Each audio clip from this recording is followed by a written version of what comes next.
Bonjour à toutes et à tous, c'est Pascal de Neutrality Olá a Studies. todas e a todos. Aqui é Pascal do Neutrality Studies e hoje estou novamente acompanhado por Jean-Daniel Hu, ex-embaixador da Suíça na Sérvia, em Israel e na Turquia. O embaixador Hu também é o fundador do Centro de Genebra para a Neutralidade e é um dos grandes apoiadores da Iniciativa pela Neutralidade, um referendo popular sobre o qual provavelmente votaremos em 2026 na Suíça. É sobre isso que queremos falar hoje. Jean-Daniel, bem-vindo. Jean-Daniel, bienvenue. Olá, Pascal. Muito feliz por estar aqui novamente. Merci beaucoup pour ton temps et puis j'aimerais bien te demander. Muito obrigado pelo seu tempo. Gostaria de te perguntar como você vê nossa iniciativa sobre a neutralidade. E digo nossa, não porque eu esteja ligado à iniciativa em si, mas porque também acho que é uma iniciativa importante e algo que deveríamos vencer. Como você vê a iniciativa em si? Comment est-ce que tu vois l'initiative elle-même? Bon, mais d'abord, ce que je vois, c'est surtout la neutralité. Primeiro, o que vejo é sobretudo a neutralidade. Acho que esse conceito de neutralidade é realmente importante no mundo de hoje. Não se trata apenas da Suíça, mas do mundo. Acreditou-se em certo momento que o mundo poderia ser regido pelo direito internacional e que haveria regras aplicadas a quase tudo, seja no comércio ou, evidentemente, na resolução de conflitos. E então percebemos hoje, já há vários anos na verdade, que não é algo totalmente novo, que esse não é um sistema que vai dominar o mundo nos próximos anos em Permanent Force ou na próxima geração, pois estamos em lógicas de relações de força.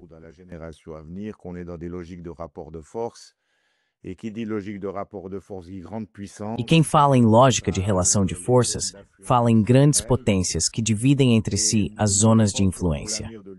E eu penso que para o futuro da humanidade, diante dos desafios que temos de enfrentar, sejam as mudanças climáticas, os desafios colocados pelas novas tecnologias, incluindo a inteligência artificial, ou uma nova corrida armamentista com o surgimento de sistemas de armas extremamente desestabilizadores, também porque são movidos por inteligência artificial. Enfim, para enfrentar todos esses desafios, não podemos contar com as grandes potências que estão inevitavelmente em oposição, em contradição, com interesses cruzados, e cujas relações são marcadas inevitavelmente pela desconfiança.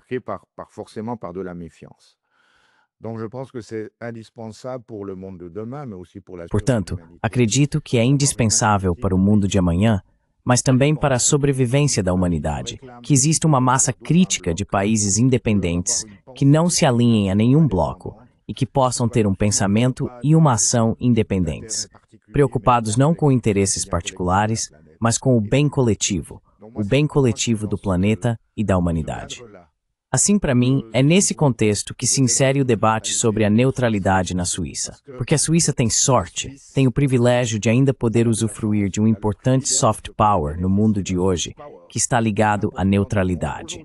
Se mostrarmos a bandeira suíça em Botsuana, na Colômbia ou na Coreia, as pessoas dirão, a Suíça, neutralidade. La Suisse, la neutralité. Une association immédiate, émotionnelle presque. Há uma associação imediata, emocional, quase espontânea ou subliminar entre a bandeira suíça, que todos conhecem, e o conceito de neutralidade. Portanto, penso que se ela quisesse, se suas autoridades quisessem, a Suíça poderia desempenhar um papel de catalisador para justamente reunir uma coalizão de estados que não se identificassem nem com um bloco, nem com outro. O conceito de neutro ou de não alinhado está um pouco obsoleto. Por outro lado, acredito que o conceito de neutralidade ativa volta a ser importante no mundo, relevante, e a Suíça poderia exercer um papel de liderança se assim desejasse. E o interesse dessa iniciativa é justamente esse: devolver credibilidade à neutralidade, mas também devolver credibilidade, um papel e uma perspectiva à ação internacional da Suíça. À l'action internationale de la Suisse. Oui, et tu le dis, alors si notre Sim, você disse isso. Então, se o nosso governo quisesse, na verdade, foi o que vimos na Suíça, na nossa abordagem do Conselho Federal, na minha opinião, já não era mais uma boa concepção de neutralidade, mas sim uma parcialidade, uma entrada de um dos lados do conflito mundial que vemos agora. Como você acha que a iniciativa sobre a neutralidade poderia justificar um pouco os problemas que temos hoje com a interpretação da neutralidade pelo nosso governo?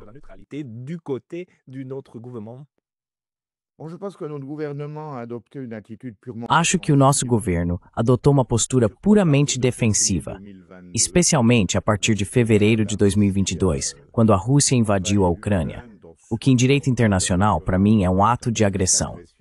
A Suíça foi imediatamente colocada sob pressão e decidiu adotar as sanções. Não sei, houve um episódio um pouco estranho, em que numa quinta-feira anunciaram que não adotariam as sanções, que fariam o que sempre fizeram, enfim, o que vinham fazendo desde 2014, ou seja, tomariam medidas para evitar o contorno das sanções pela Suíça. E então, na terça-feira, mudaram de posição em 180 graus e anunciaram que adotariam as sanções. Et ils ont annoncé qu'ils reprenaient les sanctions. Qu'est-ce qui s'est passé entre ce jeudi e ce mardi? O que aconteceu nesta quinta-feira e nesta terça-feira? Nunca nos contaram realmente a verdade. Ouvimos nos corredores que houve pressões, não sabemos exatamente de quem, nem a natureza dessas pressões. O que é certo é que houve um medo em Berna, no Conselho Federal, que levou a essa postura. Mas foi algo defensivo. Foi para evitar críticas, talvez pressões, talvez até sanções. Penso que, como cidadão suíço, ainda mais em um país que conhece a democracia direta, vimos que o povo suíço sabe ser muito maduro em suas escolhas, mesmo quando se trata de aumentar impostos ou reduzir as férias.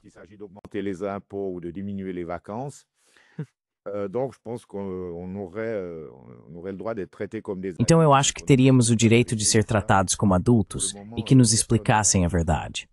Mas isso, por enquanto, ninguém fez. É, portanto, essa atitude defensiva que continua a predominar na Suíça.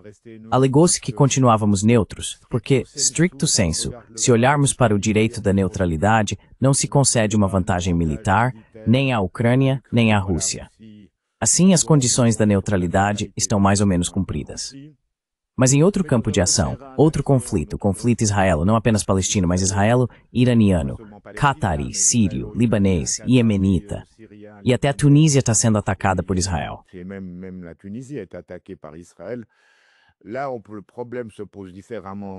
Aqui, o problema se coloca de forma diferente, ao que parece, já que continuamos a vender bens de uso duplo e a autorizar investimentos na indústria militar israelense.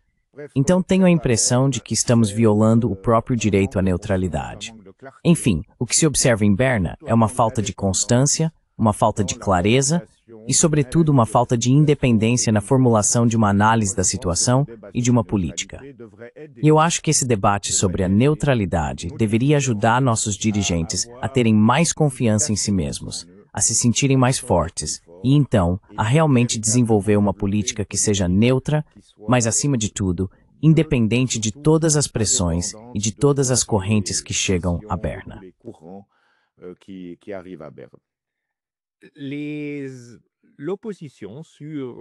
A oposição à iniciativa, por sua vez, diz que não se deve criar definições muito rígidas de neutralidade. O Conselho Federal deve poder interpretar a neutralidade conforme as necessidades do momento.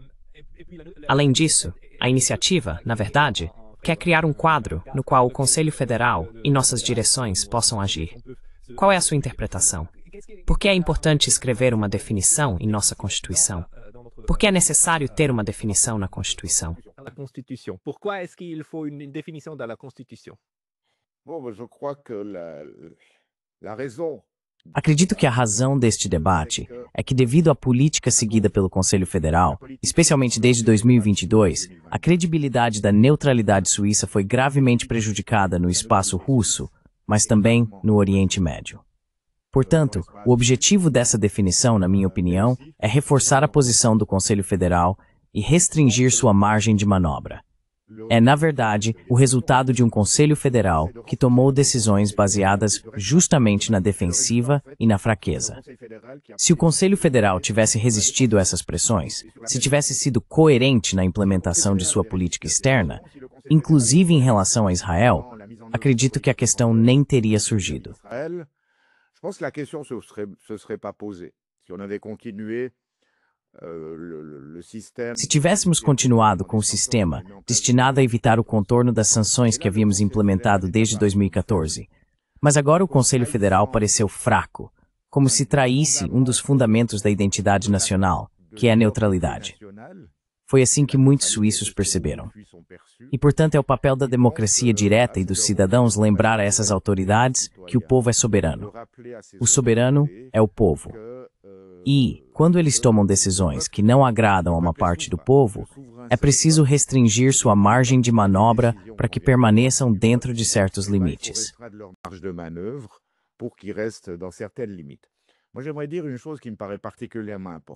Eu gostaria de dizer algo que me parece particularmente importante. Sei que um dos argumentos dos opositores é que não se deve restringir a liberdade de ação do Conselho Federal. A minha percepção é justamente o contrário. Ao incluir essa nova disposição na Constituição Federal, que estabelece limites ao que o Conselho Federal pode fazer, as decisões políticas que ele pode tomar em determinadas circunstâncias, nós o fortalecemos. Fortalecemos sua espinha dorsal.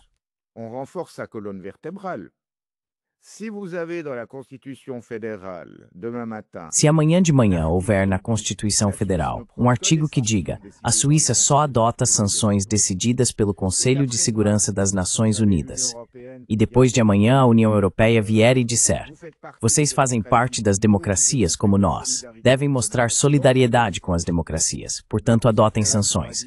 O Conselho Federal poderá responder, ouçam, em nome da democracia, vocês não podem nos obrigar a violar nossa Constituição. Além disso, as sanções, como vimos, não servem para nada. Não são as sanções que vão mudar a política russa em relação à Ucrânia. Pelo contrário, talvez causem mais prejuízo a quem as impõe, ou seja, à União Europeia, do que àqueles que as recebem, ou seja, aos russos. Assim, teremos um argumento muito forte para resistir às pressões de nossos amigos.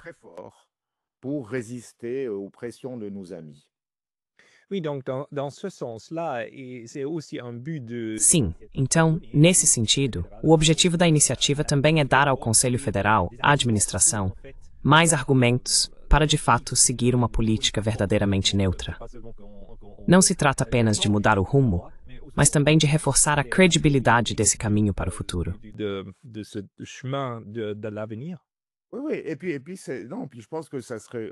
Sim, e acho que isso seria uma arma, uma espécie de couraça quase, que o Conselho Federal poderia ter para resistir a essas pressões externas.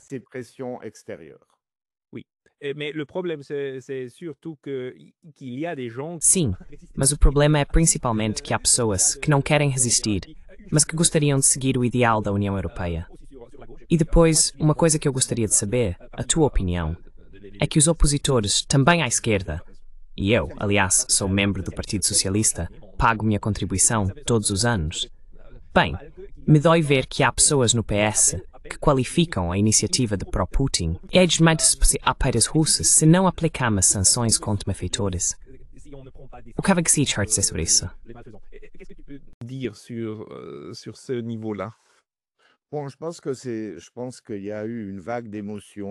Acho que houve uma onda de emoção na Suíça, bastante natural, quando os russos invadiram a Ucrânia.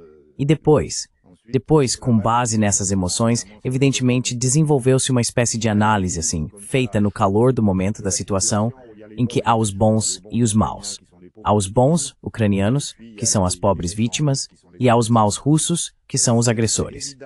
É evidentemente uma visão extremamente limitada da situação, porque, se quisermos entender o que aconteceu na Ucrânia, talvez não seja necessário voltar ao século XVII.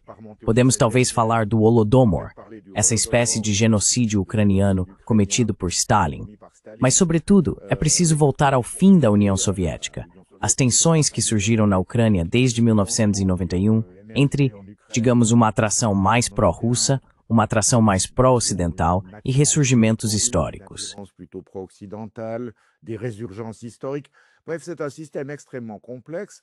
Enfim, é um sistema extremamente complexo, no qual vimos depois uma luta de influência entre as duas grandes potências, os Estados Unidos e a Rússia, se exercer nesse pobre país, que acabou se tornando o campo de batalha onde se confrontavam os interesses dos russos e dos americanos.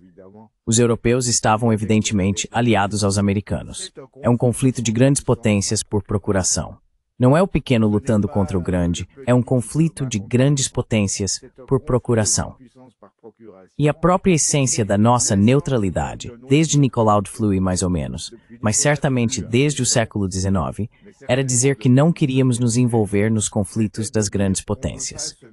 E conseguimos isso com sucesso durante a Primeira Guerra Mundial, conseguimos com sucesso durante a Segunda Guerra Mundial, ao preço de compromissos não muito gloriosos, é preciso reconhecer, mas conseguimos. Mais on a réussi.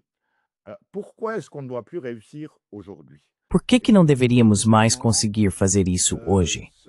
Será que queremos mesmo nos colocar em um campo que não tem necessariamente muito mais razão que o outro? Isso não quer dizer que não devamos lutar pelo respeito ao direito internacional. Não quer dizer que não devamos condenar os crimes de guerra. É claro que não. Devemos apoiar o trabalho do Tribunal Penal Internacional, que indiciou Putin, assim como indiciou Netanyahu. Isso, evidentemente, devemos fazer. Mas é preciso ter a lucidez de basear nossa política em uma análise justa. E a análise justa não é dizer que há bons e maus. A análise justa é dizer que se trata de um conflito entre grandes potências. Nosso interesse, mas também o interesse da Europa, é que existam países como o nosso que consigam permanecer acima da disputa. Qui réussissent à rester au-dessus de la mêlée. Tu le dis très bien. Você disse isso muito bem, na verdade. Eu acho que precisamos absolutamente basear nossa análise no que está acontecendo no campo das grandes potências. Por outro lado, há pessoas que dizem que essa é uma iniciativa que vai nos colocar em oposição à União Europeia e que agora a Suíça, que já tem problemas nas relações bilaterais com a União Europeia, não deveria criar ainda mais atritos. Como você vê isso? Plus de friction. Comment est-ce que tu vois ça? Bon, mais là, je pense que c'est de nouveau un argument qui est dicté sur la Bom, peur. mas acho que aí ainda é um argumento ditado pelo medo, um argumento defensivo. Penso que para construir um bom argumento, uma boa política, é preciso, em vez de ver nossas fraquezas, ver nossas forças.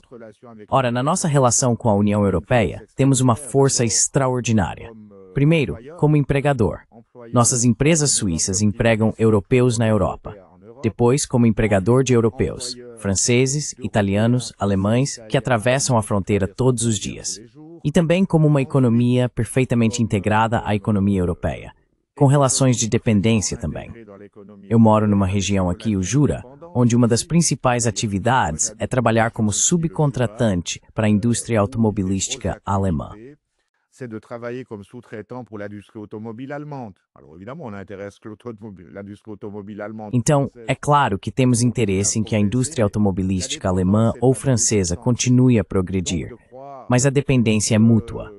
Portanto, acreditar que se a iniciativa for aceita, a União Europeia vai, o quê? Impor sanções contra nós. Não. A chave das relações com a União Europeia são os acordos bilaterais. É o novo pacote de acordos. E para mim isso é um debate separado. Não é o mesmo debate. Estamos falando de um debate sobre o papel da Suíça no mundo, não apenas na Europa, mas no mundo. De fato, estamos diante de duas opções.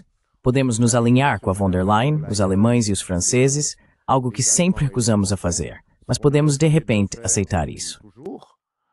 Mais on peut tout d'un coup accepter ça, c'est peut-être quelque part c'est peut-être plus facile, il y a moins besoin de réfléchir. De certa forma, talvez seja mais fácil, há menos necessidade de refletir. Mas, evidentemente, isso significaria renunciar a um papel no mundo. A Suíça teve notoriedade, um soft power, uma influência muito além de seu tamanho, que conheceu durante os períodos após a Guerra Fria. Claro, se o povo suíço quiser isso, se quisermos nos tornar uma espécie de Luxemburgo dos Alpes, por que não? Não viveríamos muito pior. Mas seria o fim do papel particular e útil que a Suíça pôde desempenhar no mundo por meio de sua tradição de neutralidade, sua tradição humanitária, um centro do multilateralismo em Genebra, que não existiria se não tivéssemos a neutralidade. Portanto, é uma escolha importante, uma escolha identitária para a Suíça, de fato, e para o seu lugar no mundo.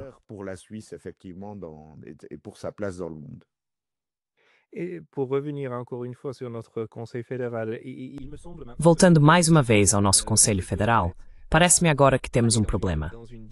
O Conselho pode, na verdade, seguir a direção que quiser. Há 2 anos, tínhamos sido informados de que o Conselho Federal havia conversado com a Áustria e com a Alemanha sobre o Sky Shield. E sabemos que assinamos um Memorandum of Understanding, segundo o qual a Suíça e a Áustria participarão do Sky Shield. Mas até agora, nunca vi esse memorando, e não sabemos o que está escrito nele. O Conselho Federal nos diz que inseriu reservas relacionadas à nossa neutralidade, mas não sabemos quais são esses detalhes. E então, não é também verdade que estamos numa situação em que nossa administração está tomando liberdades muito grandes em relação ao futuro, inclusive no que diz respeito à segurança da Suíça.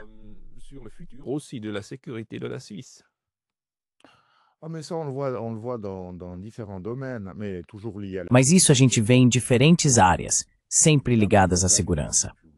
Claro, você menciona um exemplo, mas vamos falar de toda a cooperação militar que existe com a OTAN. Não tenho certeza se o povo suíço tem uma visão geral de todas as cooperações militares que existem com a OTAN. E o que é certo é que essas cooperações militares não foram aprovadas, nem por voto popular, nem provavelmente por um voto do parlamento. Então há realmente um déficit de democracia na construção e na implementação das nossas políticas de segurança. É a mesma coisa com Israel. C'est la même chose avec Israël. Il y a un organe de presse. Há um órgão de imprensa, uma revista online de língua alemã chamada Republik, que publicou um artigo na semana passada intitulado "Será que realmente não há cooperação militar entre a Suíça e Israel?" Eles fizeram uma pesquisa notável, porque ninguém nunca nos disse isso. O governo não informa sobre o assunto, toma suas decisões sem consultar a população ou, mais frequentemente, sem consultar o parlamento. E o resultado é que existem extremamente estranhos. Então, esse tipo de coisas, mas a sanin do não. Et puis, mais juste un chiffre,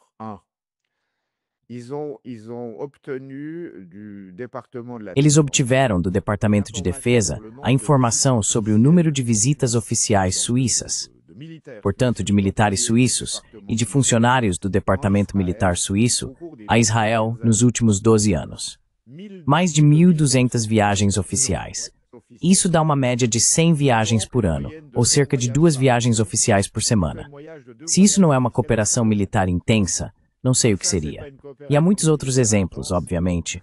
Também nas compras de armamentos e tudo mais. Então é isso. Temos esse déficit de informações, que na minha opinião é um déficit democrático. Justamente agora, a F-16 passando por cima da minha casa. Não sei se dá para ouvir até Tóquio.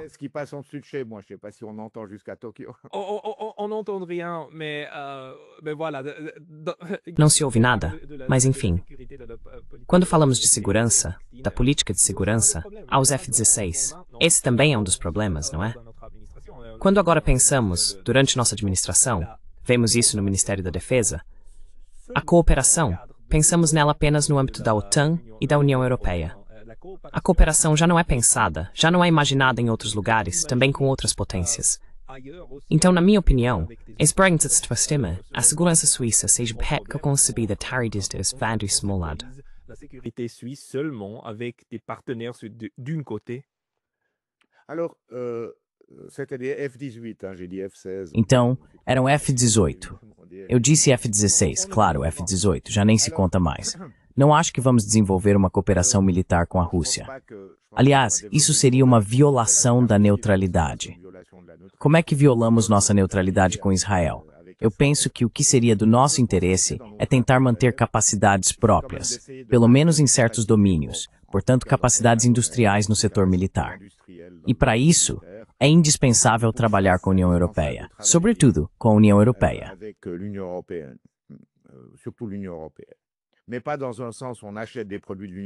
Mas não no sentido de comprar produtos da União Europeia, e sim de ter uma cooperação industrial com a União Europeia, como temos cooperações no setor farmacêutico, no de máquinas, em todos os setores.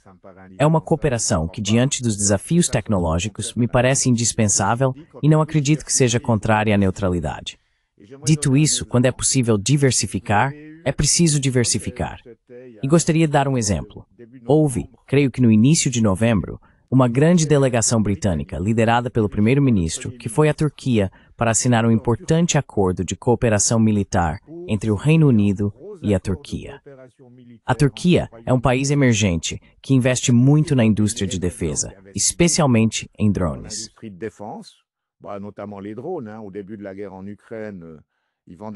No início da guerra na Ucrânia, eles vendiam drones para a Ucrânia enquanto faziam mediação com a Rússia, aliás.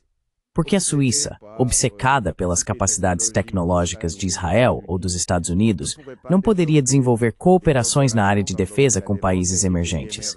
Aqui falei da Turquia, mas imagino que a Coreia do Sul também poderia ter algo a nos oferecer, entre outros.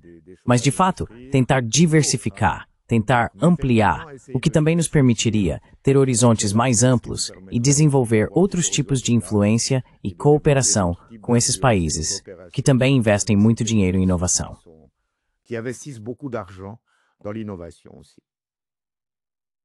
Oui, c'est un très bon point. Et puis finalement, pour toi, Sim, esse é um ponto muito bom. E afinal, para você, como diplomata, acha que essa iniciativa também poderia fortalecer a diplomacia suíça? Então, não apenas a política externa, mas também o que vocês, embaixadores, fazem fora da Suíça. les ambassadeurs faites en ailleurs de la Suisse.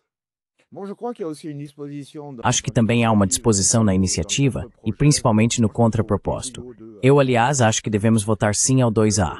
O contraproposto pede para ampliar as atividades de mediação da Suíça. Sim, isso mesmo. Na minha opinião.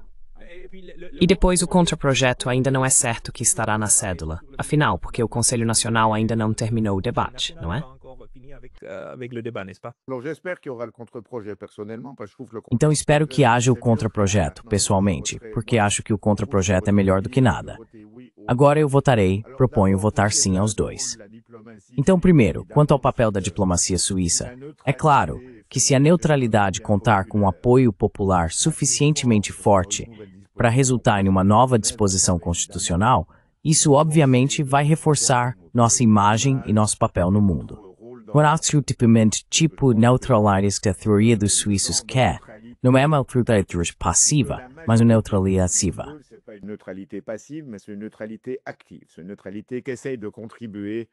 É uma neutralidade que busca contribuir para a resolução de conflitos e dos grandes problemas mundiais. Então, obviamente. E depois, se o contraproposto for aprovado, ou mesmo a iniciativa, o Conselho Federal ainda terá que tirar as devidas consequências em termos de recursos. Porque se há muitos anos estamos sendo superados no campo da mediação pela Noruega, pelo Catar, pelos Emirados Árabes, pela Turquia e por outros, é também porque não investimos dinheiro suficiente. Acho que o orçamento para as atividades de promoção da paz, da democracia, da mediação, quanto é mesmo? É em torno de 80 milhões por ano, talvez até um pouco menos.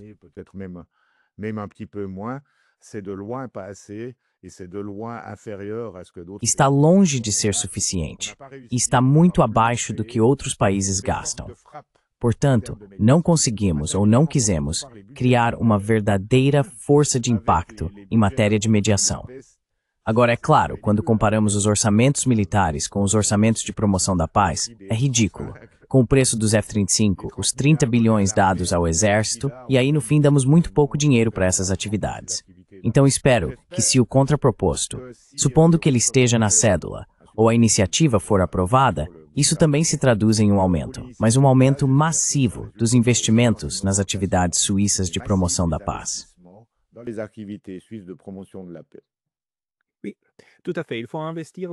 Sim, exatamente. É preciso investir na paz. É preciso investir na neutralidade. Jean Daniel Hu, as pessoas que quiserem te encontrar, onde podem ir para ler o que você escreve e ver o trabalho que vocês fazem no centro?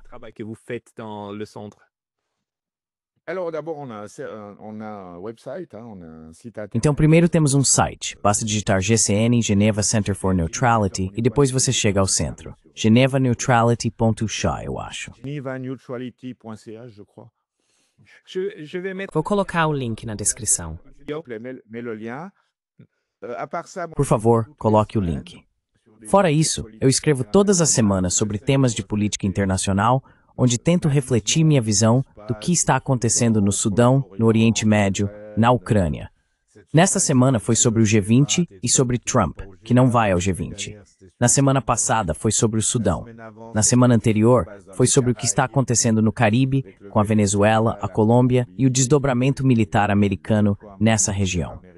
Então acho que, se quisermos desenvolver uma visão, tentar desenvolver uma visão da geopolítica mundial que não seja partidária, as pessoas podem ler meus artigos, que são publicados todas as quintas-feiras na Welt Watch, não sei se isso vai agradar ao público socialista, e no Quotidien Jurassien, em francês. Et dans le quotidien jurassien en français. La Belle Voges ainda publica opiniões de todo o espectro, tanto da esquerda quanto da direita. Então, no meu caso, não são artigos de opinião. São realmente textos em que tento analisar um tema que me parece importante do ponto de vista geopolítico na história do mundo atual.